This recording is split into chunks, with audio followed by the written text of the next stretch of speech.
நம்ம ஹோசூர்ல இந்த 3 BHK villa just 79 lakh மட்டும் தாங்க. அதை விட கொஞ்சம் டிஃப்ரெண்டா வேணும்னா இந்த 3 BHK வில்லா 81 லேக்குங்க. இதை விட இன்னும் கொஞ்சம் டிஃப்ரெண்டா வேணும்னா இந்த 3 BHK வில்லா 83 லேக்குங்க. இன்னும் கொஞ்சம் பெருசா பெட்டரா வேணும்னா அப்போ இந்த 3 BHK வில்லா 85 லேக்குங்க. இன்னும் பிரீமியமான எலகெண்டான டிசைன்ல 4 BHK வில்லா வேணும்னா இந்த வீட்டை பாருங்க. இந்த வில்லாவோட பிரைஸ் 1 crore 31 லேக்குங்க. இதுலயே இன்னும் கொஞ்சம் டிஃப்ரெண்டான டிசைன்ல 4 BHK வில்லா பார்க்கணும்னா இதை பாருங்க. இதுவுமே சேம் பிரைஸ் 1 crore 31 லேக்குங்க. இந்த பியூட்டிஃபுல்லான டிசைன் இருக்கிற இந்த 4 BHK வில்லாவோட பிரைஸ் பார்த்தீங்கன்னா இதுவுமே 1 crore 31 லேக்குங்க.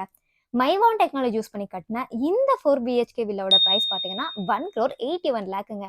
இங்க இருக்கிற 300+ வில்லாஸ்ல ஆல்ரெடி 175 வில்லாஸ் சோல்ட் அவுட் ஆயிடுச்சுங்க. அப்படி இந்த வில்லாஸ் எங்க இருக்குன்னு கேக்குறீங்க? நம்ம ஃபால்கான் சிட்டில தாங்க. இங்க அம்யூனிட்டிஸா walking path, street light, kids entertainment and public கேதரிங்க்கு amphitheatre, fully gated community, 40 feet road, 24x7 security, water pressurised supply and bio STP, party ஹால்னு நிறைய ஃபெசிலிட்டிஸ் இருக்குங்க. உங்க ட்ரீம் ஹவுஸை ஸ்க்ரீன்ல தெரியற நம்பருக்கு கால் பண்ணி உடனே புக் பண்ணிக்கோங்க. Ta-ta, bye bye.